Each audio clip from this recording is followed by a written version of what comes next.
സംഗീതം ഇസ്ലാമിന് ഹറാമാണ്. സംഗീതം ഇസ്ലാമിന് ഹറാമാണെന്ന് നിങ്ങളോട് ആരാണ് പറഞ്ഞത്? ഖുർആൻ ഇറക്കുന്ന കാലത്ത് സംഗീതം ഉണ്ടായിരുന്നോ? അല്ലാതെ വായിത്തൊന്ന് വിളിച്ചു പറയണം കേട്ടോ, ഈ പുട്ടുകള്ളൻ. അതാണ് ഞാൻ പറയും, ഇസ്ലാം തകർന്നു പോകും. പല പല ഇസ്ലാം വിരോധികളെ ഞാൻ കണ്ടിട്ടുണ്ട്, പക്ഷെ പുട്ടുകള്ളനെ പോലുള്ള ഒരു ഇസ്ലാം വിരോധിയെ ഞാൻ ആദ്യമായിട്ടാണ് കാണുന്നത്. സോഷ്യൽ മീഡിയ കിടന്ന് കരയാണ് ഇസ്ലാം തകർന്നു പോകുന്നു പറഞ്ഞുകൊണ്ട്. അതാണ് ഞാൻ പറയും, ഇസ്ലാം തകർന്നു പോകും. അപ്പൊ നമ്മൾ ഇന്ന് കാണാൻ പോകുന്നത് നമ്മുടെ പുട്ട് മാത്യു കുറെ പൊട്ടത്തരങ്ങളൊക്കെ വിളിച്ചു പറഞ്ഞുകൊണ്ട് ഒരു വീഡിയോ ചെയ്ത് കണ്ടു. വീഡിയോയുടെ ഉള്ളടക്കം വേറൊന്നല്ല, ഇവിടെയുള്ള കമ്മ്യൂണിസ്റ്റുകാരെയും മുസ്ലിംസിനെയും ടാർഗറ്റ് ചെയ്തുകൊണ്ടാണ് വീഡിയോ ചെയ്തത്. വീഡിയോയിൽ ഇയാൾ പറയുന്ന കാര്യങ്ങൾ കേട്ട് കഴിഞ്ഞാൽ നിങ്ങൾ തന്നെ ചിന്തിക്കും ഇയാളുടെ ഇത് ദ്രവിച്ചു പോയിട്ടുണ്ടോ എന്ന്. കാരണം പറയുന്നതൊക്കെ എന്താണെന്ന് ഇയാൾക്ക് തന്നെ ചിന്തിച്ചെടുക്കാൻ പറ്റുന്നില്ല. അതാണ് ഞങ്ങളുടെ കുടുംബത്തിന്റെ മഹിമ. അപ്പൊ നമുക്കിന്ന് ആ ഒരു വീഡിയോ കണ്ടിട്ട് കുറച്ച് മറുപടി കൊടുക്കാനുണ്ട് നമ്മുടെ പുട്ടുകള്ളം മാധുവിന്. എന്തൊരു പേരാമായി, ഇയാൾ പറയുന്നതൊക്കെ കേട്ട് കഴിഞ്ഞാൽ നിങ്ങൾ തന്നെ ചിരിച്ചു പോകും. കാരണം എന്താ പറയുന്നതെന്ന് ഇയാൾക്ക് തന്നെ ചിന്തിക്കാൻ പറ്റുന്നില്ല. അങ്ങനത്തെ വാക്കുകളാണ് പറഞ്ഞുകൊണ്ടുവരുന്നത്. എന്തായാലും നമുക്ക് ഇയാളുടെ വീഡിയോ കണ്ടിട്ട് മറുപടി കൊടുക്കാം. ഈ കമ്മ്യൂണിസം എന്ന് പറയുന്ന സംഭവം ഒരിക്കലും ലോകത്ത് തിരിച്ചു വരത്തില്ല. അപ്പൊ ഇവിടെയുള്ള കമ്മ്യൂണിസ്റ്റുകാരൊക്കെ ഒന്ന് കരുതിയിരുന്നോ? കാരണം സംഘികളെ സുഖിപ്പിക്കാൻ വേണ്ടി പ്രവചിക്കുന്ന പുട്ടുകള്ളം മാത്യു പ്രവചിച്ചിരിക്കുകയാണ് ഇനി ലോകത്ത് ഒരിക്കലും കമ്മ്യൂണിസ്റ്റ് തിരിച്ചു വരില്ലെന്ന്. ചിരിപ്പിക്കല്ല പുട്ടുകള്ള. ഇവര് പറയുന്ന കമ്മ്യൂണിസ്റ്റിന്റെ വലിയൊരു ലോകം ഉണ്ടാകാൻ പോകുന്നു. ക്യൂബ ഭയങ്കര സംഭവമാണ്. ക്യൂബ ഭയങ്കര സംഭവമാണെന്നൊന്നും ഞാൻ പറയില്ല. പക്ഷെ കമ്മ്യൂണിസ്റ്റുകാർ ഭരിക്കുന്ന ചൈന ലോകത്തിന് മാതൃകയാക്കാൻ പറ്റിയ രാജ്യം തന്നെയാണ്. കാരണം അവിടെ അത്രയും ഡെവലപ്ഡ് ആയിട്ടുള്ള ഒരു രാജ്യമാണ്. ആ ഒരു രാജ്യത്തിനെ കുറിച്ച് ഇടയ്ക്കിടയ്ക്ക് നിങ്ങൾ തന്നെ പറയുന്നുണ്ട് ചൈന ഇന്ത്യയേക്കാൾ എത്രയോ വളർന്നിരിക്കുന്നു എന്ന്. ആ ഒരു വാക്കുകളൊക്കെ കേൾക്കുമ്പോൾ നിങ്ങളെ ഫോളോവേഴ്സ് ആയിട്ടുള്ള സംഖ്യകൾക്ക് പോലും അത് സഹിക്കൂല. പക്ഷെ അതാണ് സത്യം. അമേരിക്കയോടൊപ്പം നിൽക്കുന്ന ഒരു രാജ്യമാണ് ചൈന. ആ ഒരു ചൈന ഭരിക്കുന്നത് കമ്മ്യൂണിസ്റ്റുകാരല്ലേ? ചൈന കമ്മ്യൂണിസം ഇപ്പൊ പറയത്തില്ല, കാരണം ചൈന ക്യാപിറ്റലിസ്റ്റ് ആയി. പേരിന് കമ്മ്യൂണിസം മാത്രമേ ഉള്ളൂ. ചൈന കമ്മ്യൂണിസ്റ്റ് അല്ല, പക്ഷെ പേരിനൊരു കമ്മ്യൂണിസ്റ്റ് ഉണ്ട്. എന്താ പറയുന്ന മൊണ്ണെ, എന്താ ദിവസം കഴിഞ്ഞാലും പുറകോട്ടാണ് നിങ്ങൾ പോകുന്നത്. നിങ്ങൾ കമ്മ്യൂണിസ്റ്റ് അല്ല എന്ന് പറഞ്ഞു കഴിഞ്ഞിട്ടുണ്ടെങ്കിൽ ഒരിക്കലും പറയാൻ പാടില്ല ചൈന കമ്മ്യൂണിസ്റ്റ് അല്ല എന്ന്. പേരിന് എന്തൊരു കമ്മ്യൂണിസ്റ്റ്, അതെന്ത് കമ്മ്യൂണിസ്റ്റാ? ഇവിടുത്തെ കമ്മ്യൂണിസ്റ്റ് ബുദ്ധിജീവികൾ സ്റ്റഡി ക്ലാസ്സിൽ പഠിപ്പിക്കുന്ന എനിക്ക് കുറച്ച് ബുദ്ധിജീവികൾ അറിയാം, ഒരു ഭൂലോക പൊട്ടന്മാരാ. കമ്മ്യൂണിസ്റ്റുകാരായിട്ടുള്ള കുറച്ച് ആൾക്കാരെ പുട്ടുമാത്യുവിന് അറിയാമെന്നാണ് പറയുന്നത്. അവരൊക്കെ പൊട്ടന്മാരാണെന്നാണ് പറയുന്നത്. പറഞ്ഞിട്ട് കാര്യമില്ല. പുട്ടുമാത്യുവിന് റീച്ച് കിട്ടണമെങ്കിൽ ഇവിടെയുള്ള മുസ്ലിംസിനെ കുറ്റം പറയണം, അതേപോലെ തന്നെ കമ്മ്യൂണിസ്റ്റുകാരെയും കുറ്റം പറയണം. എന്നാൽ ഇയാളെ സപ്പോർട്ട് ചെയ്യുന്ന ചാണക സംഖ്യകൾ ഇയാളുടെ വീഡിയോ ഫുൾ ആയിട്ട് ഇരുന്ന് കാണുമെന്ന് ഇയാൾക്ക് നന്നായിട്ട് അറിയാം. അതുകൊണ്ടാണ് ഇവിടെയുള്ള മുസ്ലിംസിനെയും കമ്മ്യൂണിസ്റ്റുകാരെയും ഒരേപോലെ വിമർശിക്കുന്നത്. ഇവൻ ഇന്ത്യയിലൊന്നല്ല ഉള്ളത്, ഇന്ത്യയുടെ പുറത്താണ് ഉള്ളത്. അപ്പോ അവിടെ ജീവിക്കാൻ ഇന്ത്യയിൽ ജീവിക്കുന്നതിനേക്കാൾ കൂടുതൽ പണം വേണമല്ലോ. ആ പണം എങ്ങനെ ഉണ്ടാക്കുന്നതെന്നറിയാം. ഇതേപോലത്തെ തെണ്ടിത്തരമൊക്കെ പറഞ്ഞുകൊണ്ട് വീഡിയോ ഇട്ടിട്ട് അതിൽ നിന്ന് കിട്ടുന്ന റവന്യൂ നക്കി തന്നുകൊണ്ടാണ് മാത്യു സാമുവൽ എന്ന് പറഞ്ഞ ഈ ഒരു ഊള ജീവിക്കുന്നത്. അപ്പോ മാത്യു സാമുവൽ എന്ന് പറഞ്ഞ ഈ ഒരു ഊള പറയുന്നത് ബുദ്ധിയില്ലായ്മയാണെന്ന് ചിന്തിക്കാൻ പറ്റുന്ന ആൾക്കാരാണ് കേരളത്തിൽ കൂടുതലായിട്ടുള്ളത്. അതുകൊണ്ട് തന്നെയാണ് മാത്യു സാമുവലിന്റെ കമന്റ് ബോക്സിലെല്ലാം പച്ച തെറി വിളിച്ച് പറയുന്നത്. എന്തായാലും നിങ്ങളോട് എനിക്ക് പറയാനുള്ളത്, മൊണ്ണേമാർക്ക് പറഞ്ഞു കൊടുത്തൊരു കാര്യമുണ്ടോ? അങ്ങനെയുള്ള ഒരാളാണ് മാത്യു സാമുവൽ. അവരിൽ ചാണകമുണ്ട്. ഇതാണ് കേരളയിൽ. ഇപ്പൊ ബേസിക്കലി ആൾക്കാർക്ക് വേണ്ടി 36 ട്രെയിൻ അങ്ങോട്ട് പോകുന്നു, 36 ട്രെയിൻ ഇങ്ങോട്ട് വരുന്നു. ഇപ്പൊ അയാളെ പറഞ്ഞിട്ട് കാര്യമൊന്നുമില്ല. ബേസിക്കലി ഇത് കമ്മ്യൂണിസ്റ്റുകാർ പഠിപ്പിച്ചു കൊടുക്കുന്ന കപടതയും കള്ളത്തരവും. കമ്മ്യൂണിസ്റ്റുകാർ പഠിപ്പിച്ചു കൊടുക്കുന്നത് കപടതയും കള്ളത്തരവുമാണെന്ന് നിന്നോട് ആരാണ് പറഞ്ഞത്? നീ കമ്മ്യൂണിസ്റ്റുകാരെ ക്ലാസ്സിന് പോയിട്ടുണ്ടോ? നീ ക്ലാസ്സിന് പോയി ഇരുന്നത് പോലെയല്ലേ പറയുന്നത്. നീ നിന്റെ വായിൽ തോന്നുന്നത് ഇങ്ങനെ വിളിച്ചു പറയുമ്പോൾ നിനക്ക് തന്നെ ബോധമില്ല. നീ പറയുന്നത് മൊണ്ണത്തരമാണെന്ന് ചിന്തിക്കാനുള്ള കഴിവ് പോലും നഷ്ടപ്പെട്ടു പോയാ പുട്ടുമാത്യു. ഒന്ന് ചിന്തിച്ച് നോക്ക്. കമ്മ്യൂണിസ്റ്റുകാരെ അങ്ങനെയൊക്കെ പഠിപ്പിച്ചു കൊടുക്കുന്നുണ്ടെന്ന് പറഞ്ഞപ്പോൾ തന്നെ നിന്നെയൊക്കെ ഇവിടെയുള്ള നാട്ടുകാർ മനസ്സിലാക്കി കഴിഞ്ഞിരിക്കുന്നു. നിന്റെ തലയിലും ചാണക കൂമ്പാരം ഉണ്ടാവാൻ സാധ്യത 99% കൂടുതലാണ്. അതുകൊണ്ടാണ് ഞാൻ നേരത്തെ ആ സംഭവം പറഞ്ഞത്, കമ്മ്യൂണിസം എന്ന് പറയുന്ന സാധനം ഒരിക്കലും തിരിച്ചു വരത്തില്ല. പുട്ടുമാത്യു, നീ ഏത് നാട്ടിലാണുള്ളത്? ആ ഒരു നാട്ടിൽ നിന്ന് പുറത്തിറങ്ങാം, ഒരു മൈക്ക് സെറ്റും എടുത്തിട്ട് റോട്ടിൽ ഇറങ്ങി നിന്നിട്ട് കമ്മ്യൂണിസ്റ്റിന് വരില്ല എന്ന് പറഞ്ഞുകൊണ്ട് വിളിച്ചു പറഞ്ഞു കരഞ്ഞോ?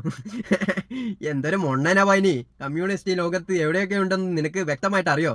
ഇതാണ് ഇഷ്യൂ. ഇപ്പൊ ചിന്താ ജെറോമിന് പറയുന്നത് കേട്ടോളെ, ഒരു കമ്മ്യൂണിസ്റ്റുകാരിയാണ്, ഡിവൈഎഫ്ഐയുടെ അറിയപ്പെട്ട ഒരു സ്ഥാനത്തിരിക്കുന്ന ഒരാളാണ്. ചിന്താ ജെറോമിനെ നിങ്ങൾക്ക് എല്ലാവർക്കും അറിയാമെന്ന് വിചാരിക്കുന്നു. എന്തായാലും എന്താ പറയാനുള്ളതെന്ന് നമുക്കൊന്ന് കേൾക്കാം. ആ പെൺകുട്ടി ഈ സാധാരണ ഒരു മനുഷ്യൻ ഇങ്ങനത്തെ സൗണ്ട് ഉണ്ടാക്കാറ് തീട്ടം കട്ട പിടിച്ച് കക്കൂസ് കുത്തിരിക്കുമ്പോഴാണ്. പുട്ടുമാത്യു സോഷ്യൽ മീഡിയയിൽ കിടന്നിട്ടാണ് മുക്കുന്നത്. അതുകൂടെ ബാക്കി പറ. ചിന്താചെറും ബേസിക്കലി ആ പെൺകുട്ടിക്ക് ഒരു കുന്തം അറിയത്തില്ല.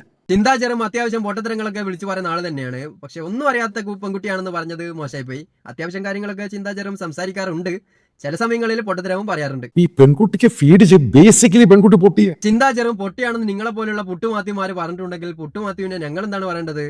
നിങ്ങളാണ് പൊട്ടത്തരം കണ്ടുപിടിച്ച ആളെന്ന് പറഞ്ഞു കഴിഞ്ഞാലും തെറ്റില്ലല്ലോ. ആ വാക്ക് ഞാൻ ഉപയോഗിക്കും. ആ വാക്ക് നിങ്ങൾ ഉപയോഗിക്കണം. പൊട്ടി എന്നുള്ള വാക്ക് നിങ്ങൾ തന്നെ ഉപയോഗിക്കണം. കാരണം പൊട്ടത്തരം കണ്ടുപിടിച്ചത് നിങ്ങളാണല്ലോ. അപ്പൊ നിങ്ങൾക്ക് പൊട്ടിയെന്നൊന്നും വിളിക്കുന്നതിനെ കൊണ്ട് യാതൊരുവിധ പ്രശ്നം ഉണ്ടാവില്ല. കേസൊന്നും വരില്ല. കേസ് വന്നു കഴിഞ്ഞാലും പ്രശ്നമില്ല. ഇന്ത്യക്ക് പുറത്താണല്ലോ. അതുകൊണ്ടല്ലേ ഇങ്ങനെ തന്തയില്ലായ്മ വിളിച്ചു പറയുന്നത്. കാണിക്കുന്ന മണ്ടത്തരം ഈ പറയുന്ന മുഴുവനും പൊട്ടത്തരം. നീ പറയുന്നത് പൊട്ടത്തരമാണെന്ന് നീ തന്നെ പറയല്ല മാത്യു. നീ പറയുന്നത് പൊട്ടത്തരമാണെന്ന് ഇവിടെയുള്ള നാട്ടുകാർക്ക് മുഴുവനും മനസ്സിലാവുന്നുണ്ട്. നിന്റെ വീഡിയോ ഒരു 10 മിനിറ്റ് കണ്ടിട്ടുണ്ടെങ്കിൽ തീർച്ചയായിട്ടും പറയും നിനക്ക് എന്തോ കാര്യമായിട്ടുള്ള പ്രശ്നമുണ്ട്, അല്ലെങ്കിൽ നീ പറയുന്ന ഈ വാക്കുകളൊന്നും ജനങ്ങൾക്ക് ഒരിക്കലും അക്സെപ്റ്റ് ചെയ്യാൻ പറ്റൂല. മനസ്സിലായോ? അപ്പൊ പുട്ടു മാത്യു കമ്മ്യൂണിസ്റ്റുകാരെ പറഞ്ഞു കഴിഞ്ഞ് ഇനി പറയാൻ പോകുന്നത് ഇസ്ലാമിനെതിരെയാണ്. അതുകൂടി നമുക്കൊന്ന് കേൾക്കാം. ഇസ്ലാമിനെ പറ്റി ഞാൻ ഖറ്റാർ വേൾഡ് കപ്പുമായിട്ട് ബന്ധപ്പെട്ട് സംഭവം പറഞ്ഞത്. ഖറ്റാർ അല്ലേ? ഖത്തറിനെ കുറിച്ചിട്ടാണ് പറഞ്ഞത്. ഖറ്റാർ. ഓക്കെ, ഖത്തറിനെ കുറിച്ച് നിങ്ങൾ പറഞ്ഞതൊന്നും ഇവിടെ ആർക്കും കേൾക്കാൻ താല്പര്യമില്ല. കാരണം മനസ്സിലുള്ള വർഗീയത എങ്ങനെയെങ്കിലും പുറന്തള്ളണമെന്ന് വിചാരിച്ചുകൊണ്ട് എന്തൊക്കെ ബുദ്ധിയില്ലായ്മയാണ് നിങ്ങൾ അന്ന് തുപ്പിയത്. ഖത്തർ വേൾഡ് കപ്പ് കഴിഞ്ഞാൽ ഈ ലോകത്ത് തന്നെ ഖത്തർ എന്ന് പറയുന്ന രാജ്യം ഉണ്ടാവില്ല എന്ന് പറഞ്ഞ മൊണ്ണയാണ് മാത്യു സാമുവൽ എന്ന് പറയുന്ന ഈ ഒരു ഊള. ക്രിസംഗി മാത്യു സാമുവലിന് ഖത്തർ എന്ന് പറയുന്ന രാജ്യത്തിന്റെ സാമ്പത്തിക ശക്തി എന്താണെന്ന് അറിഞ്ഞൂടാ. മാത്യു സാമുവലിന് മാത്രമല്ല, ഇവിടെയുള്ള കുറച്ച് സംഖ്യകൾക്കും അറിഞ്ഞൂടാ. ഭയങ്കരമായിട്ടുള്ള ശക്തിയാണ് ഖത്തർ. അവര് എങ്ങനെ നശിച്ചു പോകുന്ന ഇയാൾ പറഞ്ഞത് അയ്യൊരു ടീമിന് അല്ലേ? എന്തൊരു മൊണ്ണത്തിനാണ് ഇയാൾ അയ്യൊരു ടീമിനെ ഒക്കെ തുപ്പിയത്. അതാണ് ഞങ്ങളുടെ കുടുംബത്തിന്റെ മഹിമ. അപ്പം എന്റെ പല സുഹൃത്തുക്കളും ചോദിച്ചു ഇസ്ലാമിക ഫ്രണ്ട്സ് ഉണ്ട് എനിക്ക് ഒത്തിരി പേര്. ഞാനിത് ഒരിക്കലും വിശ്വസിക്കില്ല. നിങ്ങൾക്ക് മുസ്ലിം ഫ്രണ്ട്സ് ഉണ്ട് എന്ന് പറഞ്ഞു കഴിഞ്ഞാൽ ഞാൻ ഒരിക്കലും വിശ്വസിക്കില്ല. കാരണം മുസ്ലിംസിന്റെ പീഡിയയിൽ കയറി പൂട്ടുകാട്ട് അതിനടിച്ച ആൾക്കാരല്ലേ മുസ്ലിംസ്. അങ്ങനെയുള്ള മുസ്ലിംസുമായിട്ട് നിങ്ങൾക്ക് ഫ്രണ്ട്ഷിപ്പ് ഉണ്ടോ? ഞാൻ ഒരിക്കലും അത് വിശ്വസിക്കില്ല. എനിക്ക് ശരിക്കും മുസ്ലിം ഫ്രണ്ട്സ് ഉണ്ട്. എനിക്ക് ശരിക്കും മുസ്ലിം ഫ്രണ്ട്സ് ഉണ്ട് എന്ന് പറഞ്ഞു കഴിഞ്ഞാൽ ഞാൻ വിശ്വസിക്കില്ല. കാരണം പൂട്ടുകട്ടത്തിന് അടിച്ച ആൾക്കാരല്ലേ മുസ്ലിംസ്. അങ്ങനെയുള്ള മുസ്ലിംസിനെ നിങ്ങൾ ഫ്രണ്ട്സ് ആയിട്ട് അക്സെപ്റ്റ് ചെയ്താ? എന്തുകൊണ്ടാണ് ഖത്തർ വേൾഡ് കപ്പിനെ ഞാൻ കോയിൻ ചെയ്തത്? നിങ്ങൾ ഖത്തർ വിട്. ഖത്തറിനെ കുറിച്ച് നിങ്ങൾ എന്തൊക്കെ പോയത്തരം പറഞ്ഞിട്ടുണ്ടോ എന്ന് നിങ്ങളുടെ വീഡിയോ കുറച്ച് കാലങ്ങൾക്ക് മുൻപ് കണ്ട ആൾക്കാർക്ക് വ്യക്തമായിട്ട് മനസ്സിലായിട്ടുണ്ട്. ഖത്തർ വിട്ടേക്ക്, ബാക്കി പറ. അതേപോലെ തന്നെ സ്ത്രീകൾക്ക് സ്വാതന്ത്ര്യം കൊടുക്കുന്നില്ല, സ്ത്രീകൾ അടിമയാണ്. സ്ത്രീകൾക്ക് എന്ത് സ്വാതന്ത്ര്യം കൊടുക്കുന്നില്ല എന്നാണ് ഈ മൊണ്ണ പറയുന്നത്? അടിമകളാണെന്നോ? സ്ത്രീകളോ?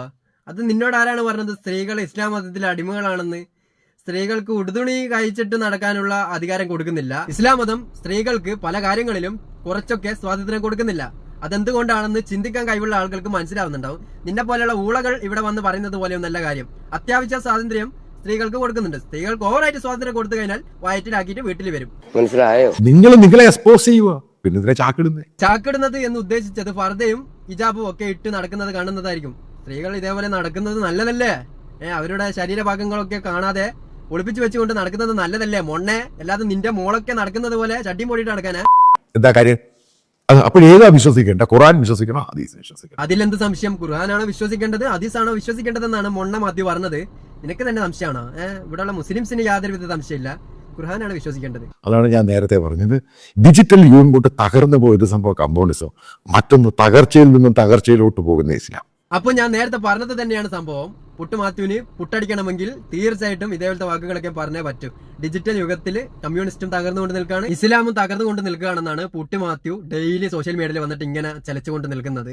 നീ തന്നെ ഇന്ന് ചിന്തിച്ചു നോക്ക്, നീ എന്തായി പറയുന്നത്? നീ പറയുന്നതിൽ എത്രമാത്രം പൊട്ടത്തരമുണ്ട്, നീ ദിവസം കഴിയുന്തോറും എത്രമാത്രം പുറകോട്ട് പോകുന്നുണ്ട് എന്നൊക്കെ നീ ഉറങ്ങാൻ പോകുമ്പോൾ ഒന്ന് ചിന്തിക്കണേ. അങ്ങനെ ചിന്തിച്ചു നോക്കിയാൽ നിങ്ങൾക്ക് തന്നെ മനസ്സിലാവും നിങ്ങളുടെ മനസ്സിൽ എത്രമാത്രം വർഗീയത ഉണ്ട്, ഇതെത്രമാത്രം ദ്രവിച്ചു പോയിട്ടുണ്ട്, എത്രമാത്രമാണ് ദിവസം പുറകോട്ട് പോകുന്നത്. എല്ലാവരും മുന്നോട്ടാ കയറി വരാം, ഇതും പുറകോട്ടാണ് പോകുന്നത് ദിവസം കഴിയുന്തോറും.